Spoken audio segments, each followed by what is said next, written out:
Menina, São Luquezzi. Prazer imenso, Prazer te receber que aqui. coisa boa, Coisa Tílio. boa mesmo, Adriana. Coisa Dan. boa, Tílio. Tá bom? Carlinhos Palma. Quanto tempo, Carlinhos Palma? Puxa vida.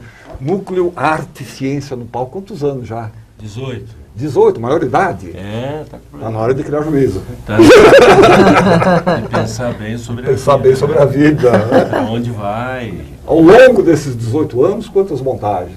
Tem ideia? 17 peças. Quase uma por ano. Quase uma por ano. É. Exato. Entre adulto e infantil. Infantil e tal, né?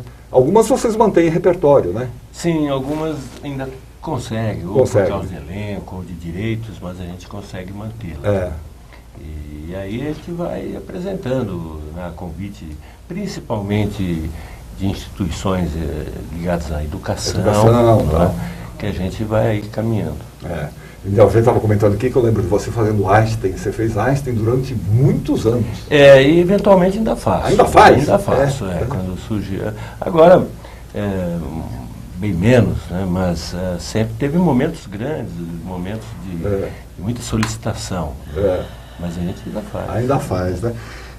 O Enéas foi tirar uma foto lá que eu gostaria de mostrar para vocês, para a gente começar a nossa conversa. Deixa eu ver aqui. Não tem foto? Tem foto, não tem foto?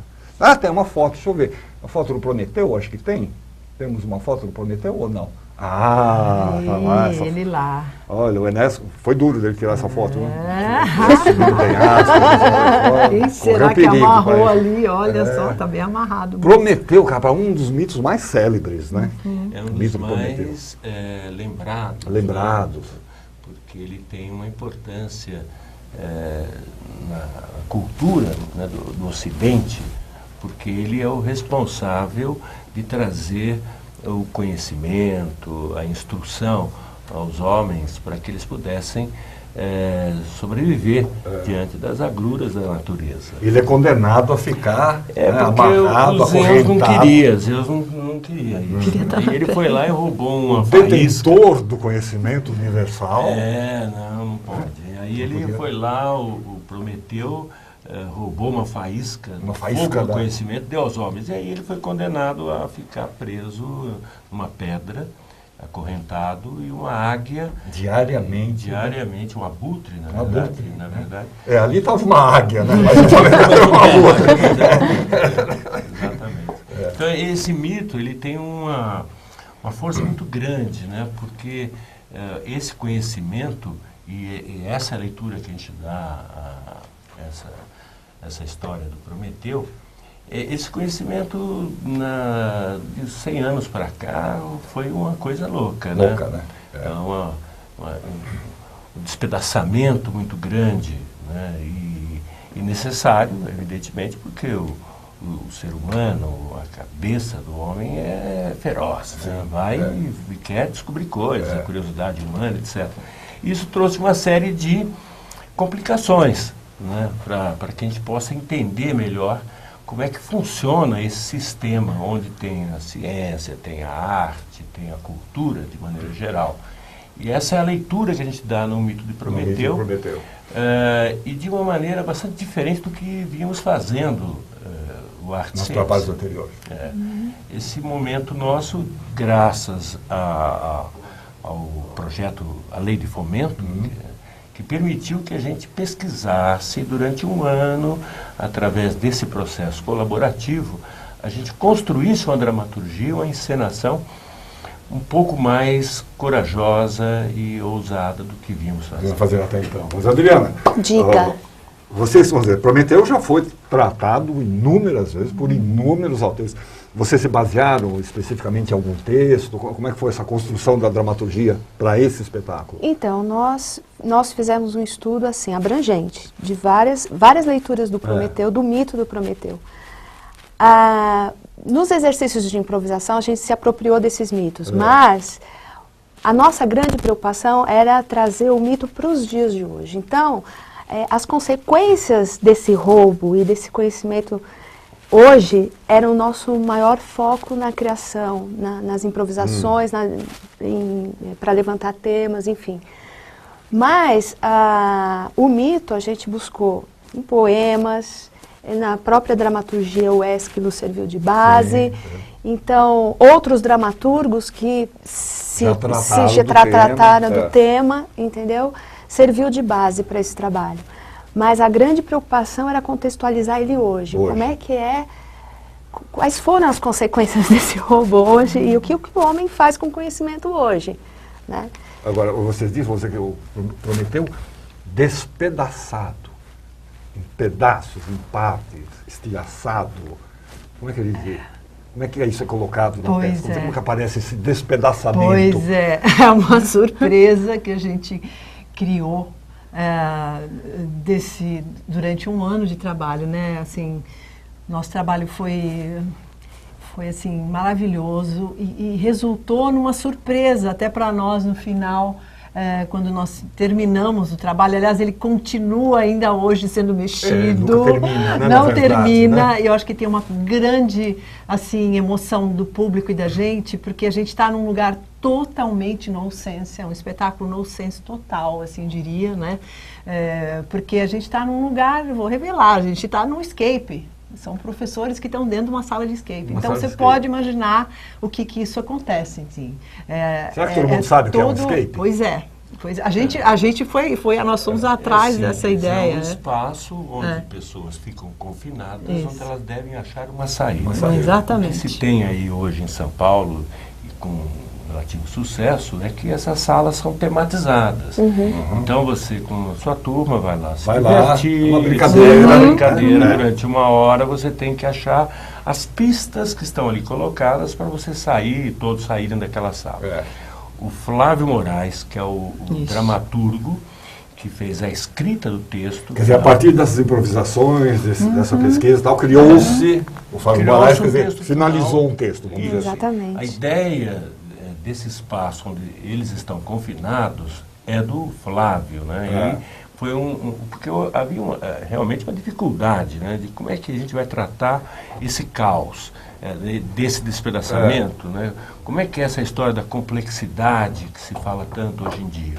Então, o espaço nos ajuda muito a criar os personagens que existem, que estão ali, que têm vida, mas como é que eles vão poder sair desse confinamento, que assim como nós estamos confinados numa sociedade que nos aprisiona dentro de preconceitos, dentro de situações em que nós não encontramos normas e regulamentações e coisas que às vezes você nem entende direito o que mas você tem que cumprir, tem que... A discussão disso é muito grande hoje em dia, né? Principalmente por causa dos meios de comunicação, da internet, que faz com que essa complexidade se coloque diante de nós, onde não temos às vezes saída. É preciso achar algum tipo de saída para esse mundo de hoje.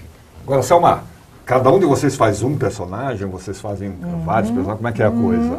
Cada um de nós faz um personagem. Um personagem. Você é a professora. Professora Soraya. É a professora mais velha, porque o nosso universo, dentro de toda essa pesquisa e dessa complexidade de realidade que a gente vive hoje, nós achamos pertinente, importante falar e discutir a educação. Então, nada mais do que a gente colocar são professores que estão dentro dessa sala, confinados, todos são professores. Eu faço professora. Também, Palmeiras? Não, ficou. Você não é professor? Deu uma ajeitada em tudo. Uma ajeitada. São oito professores confinados. E eles são de áreas diferentes. E aí, para escapar desse lugar, eles precisam entrar num acordo. E aí é que é o choque, aí é que é o... Exatamente. É muito instigante. Nós mesmos, assim, todo dia, toda vez que a gente entra em cena, é sempre uma surpresa. Porque é um jogo que se estabelece, e esse jogo é muito bom.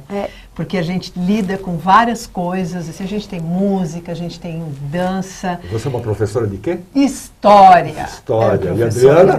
De química. De química, alucinada. Então isso é muito bom, porque o público vai ver a gente com uma outra perspectiva.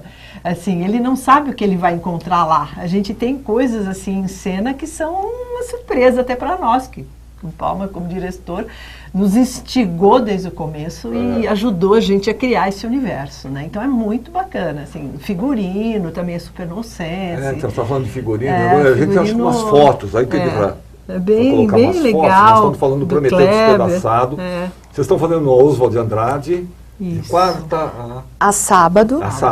De quarta a sexta às 20 horas e sábado às 18 horas. Olha que legal. Isso é um cenário? Esse é o cenário da peça? É uma composição. Uma composição para fotografia, sim. Mas toda a cenografia, a ambientação, ela lembra a fragmentação. Fragmentação, né? Estão vendo esses estilhaços aí pelo chão. Exatamente. Como se fosse um vidro partido, né? Isso mesmo. Projetando essas coisas. Né? Isso mesmo.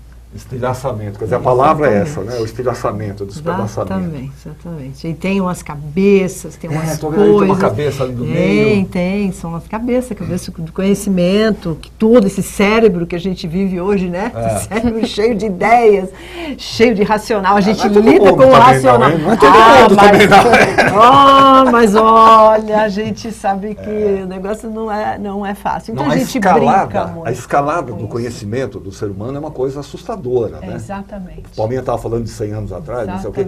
É exponencial o conhecimento, né? É uma coisa que você descobre uma coisa, aquilo dispara 10 coisas, que disparam cada uma delas outras 10.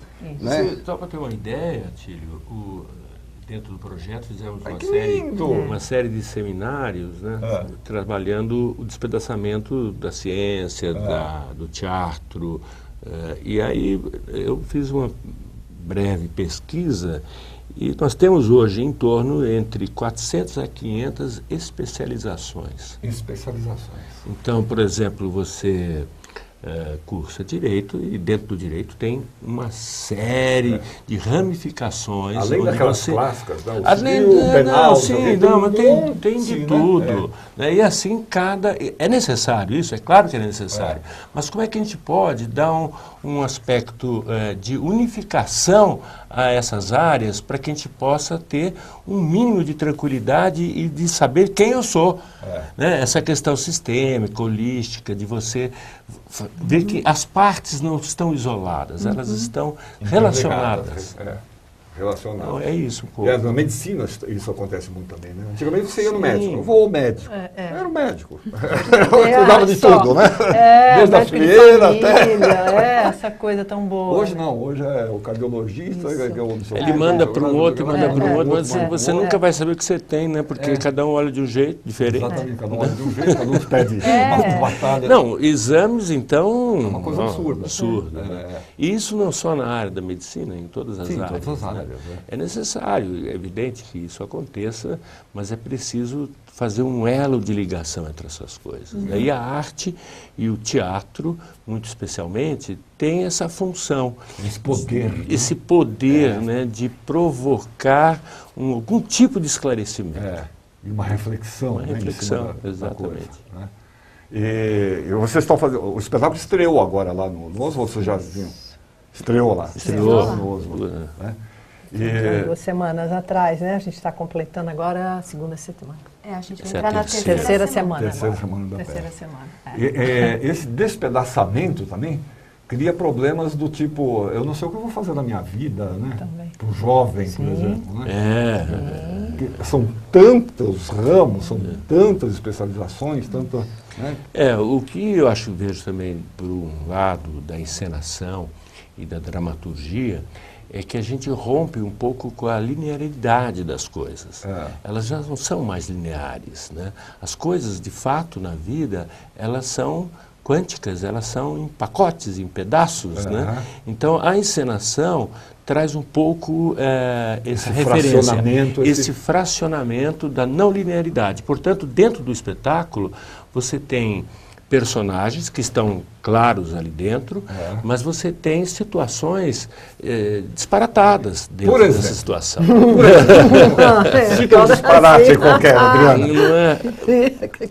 O disparate tecnológico, por exemplo. Né? O disparate tecnológico, onde o personagem da Adriana enxerga o outro como um robô, como uma cópia né? Réplica. Uma réplica. Então tem toda essa questão.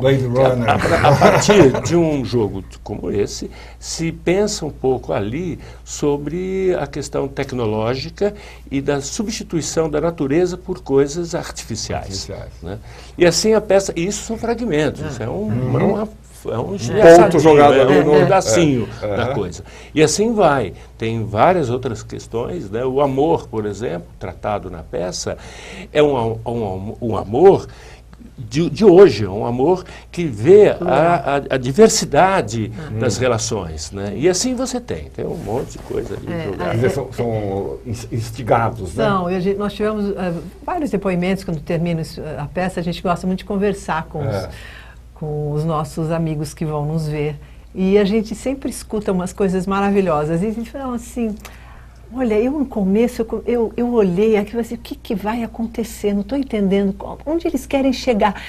E depois, assim, quando a peça já estava quase terminando, já estava no meio, as coisas já estavam... Ela falou, gente, eu entendi tudo, que coisa, vocês me pegaram, eu fiquei lá desde o começo tentando descobrir, vocês me levaram até o fim e eu consegui descobrir. Assim, que coisa, como vocês conseguiram fazer isso? É como se fosse um puzzle, né? Você vai montando, de repente surge uma imagem. Porque não é linear, não é linear, não tem uma história linear, são pessoas confinadas, você vê ali pelaquela foto anterior que tem umas grades ali, o cenário do Carlos Palma. Então, isso é muito instigante. O público chega e vê aquilo e fala, gente, o que é isso? A gente recuperou a quarta parede. A gente recuperou. Você enxerga através de pedaços. Exatamente. Você não vê uma imagem total, você vê pedaços. Exatamente. Fragmentos. E é um espetáculo recheado de imagens. Construção da cena são imagens extremamente diferentes uma das outras. Aparentemente desconectas. Exatamente. Então é bonito, eu acho bonito. A luz é da Adriana, por exemplo. Fez a luz, o figurino do Kleber Montanheiro. Grande Kleber. Vamos lembrar deles, né? A trilha sonora do Demian Pinto. Quem mais? Antes que eu esqueça. Tá aí. Eu tenho aqui. Não tem. Tem os preparadores. O próprio Flávio, dramaturgo. Tem os preparadores. A gente fizemos grandes trabalhos de voz e corpo. Tem a Letícia, que fez a Mariúsa, que fez a coreografia do espetáculo. Trabalhou os movimentos. Trabalhou os movimentos. Assim, é uma loucura, porque o que é mais legal desse espetáculo para o ator, até me invadindo um pouco, não sendo a tua pergunta, é o desafio do jogo. Que assim, estar em cena é um jogo, estar em cena é a realidade do ator, não existe outra. Não é? Então, quando a gente estabelece esse jogo, é uma delícia, né? E isso a gente tem, assim, não é por nada, mas o pessoal que vê fala isso muito claro para nós. A coisa se implanta, né? Tão bom, estabelece, exato. Né? As pessoas vêm, se emocionam com essa complexidade que a gente vive hoje, que as pessoas não sabem de onde vem. Existe alguma coisa que está acontecendo aqui, no teu dia a dia, na rua, na tua casa, na televisão, nas redes sociais, mas você não sabe muito bem dimensionar isso que está acontecendo. Isso aí. E de repente você vê um espetáculo que te leva a alguma coisa, que te leva para esse lugar. Agora, Adriana, esse despedaçamento, onde vai nos levar isso? Não sabemos. A pergunta. Não seria bom se soubéssemos. A pergunta. Mas é uma coisa que vai se ampliando, né? Os estilhaços vão ficando, cada estilhaço vai se quebrando em outros estilhaços. E o que eu acho interessante no espetáculo é de como ele atinge o espectador. Ele vai por vários caminhos. Desde o racional, que você tenta entender racionalmente, esse despedaçamento, e às vezes não dá para entender racionalmente, e você entende por outros caminhos, sensorial, essa coisa da imagem, muito imagético. Então, você tem uma sensação, você tem de compreensão sobre esse despedaçamento que não é pela lógica. Não é pela lógica. Bacana. Isso que é interessante. Né? Bem bacana, isso mesmo, é legal. Bom, então, tem um personagem enigmático da peça. Tem um enigma, tem um personagem enigmático? Não é? Tem esses professores confinados e tem um personagem enigmático que meio que controla esse jogo. Isso. E ora está participando com a gente e ora está oculto. Só está confidenciando pode com a falar plateia. o nome dele, que é o Homem Cabeça? Homem Cabeça. Homem Cabeça. Homem Cabeça, um personagem. Por isso que tem tantas cabeças. Nós trabalhamos com as cabeças, não Olha, é? vocês estão com a Adriana Dan, André Falcão, Antônio Ginco. Ele faz o Homem Ele Cabeça. é o Homem Cabeça? É. Sabe o que eu imaginei que fosse? O homem tá fantástico, ele com aquela barba, né? Aquela Diogo coisa meio Cis- Zeus, é, assim. aquela- É Zeus, é o próprio Parece Zeus. aquelas cabeças das Sim, estátuas É, gregas. ele é o Zeus, né? O Diogo troninho dele. Sintra, ali. Letícia Olivares, Mônica Ploger, Oswaldo Mendes, Oswaldinho, o grande Oswaldinho, Rogério Romero, Selma Luquezzi e Vera Kowalska. Isso. São quantos? 10? 12, 11? Na verdade são 9. São no 9. palco, né? No palco, Legal. 9. Então, de quarta a sexta, Às 20 horas. 20 horas. Sábado às 18 horas. 18 horas. E aí a gente vai fazer um trabalho interessante, que é assim, a gente finaliza essa temporada na Oswald em maio, dia 27 de 27 de maio. maio, mais E depois, dois são finais de semana. 2 finais de semana, e depois a gente faz uma itinerância pela periferia. Então a gente vai região leste, norte, sul, com essas apresentações do espetáculo para atingir um outro público que a gente ainda bem ansiosos. ainda A gente não não sabe quem vai atingiu. Vai ser, acho que A vai entrada ser é bem franca lá? interessante. Sempre. Total. Lá na Total. Franca, né, nos Eu só lugares. também queria lembrar, Tílio, porque isso, você é um homem de teatro, sabe que quanto é difícil fazer isso, né? Fazer teatro não é fácil. E para fazer, você tem que ter a cumplicidade de empresas, pessoas, instituições, né? E nesse caso nosso, a Oficina Cultural, a Poiesis, que é do governo do Estado de São Paulo, nos apoiou integralmente durante todo esse tempo, abrindo a casa para que a gente pesquisasse, produzisse e estivéssemos agora apresentando. Como eu já disse, que nós fomos fomentados, né, pela lei de fomento, mas também tudo isso não basta, né? Você precisa também de apoio de outras pessoas, outras empresas. Aí eu preciso citar, de fato, o Etapa, Colégio Etapa, que nos acompanha há mais de 10 anos, há muito tempo. Então, é fundamental. Se não tiver isso, você vai fazer? Faz. Mas faz pela metade, né? Você não consegue fazer.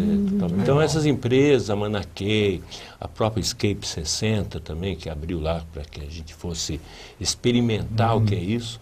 Então, são apoios importantíssimos. Legal. Palma.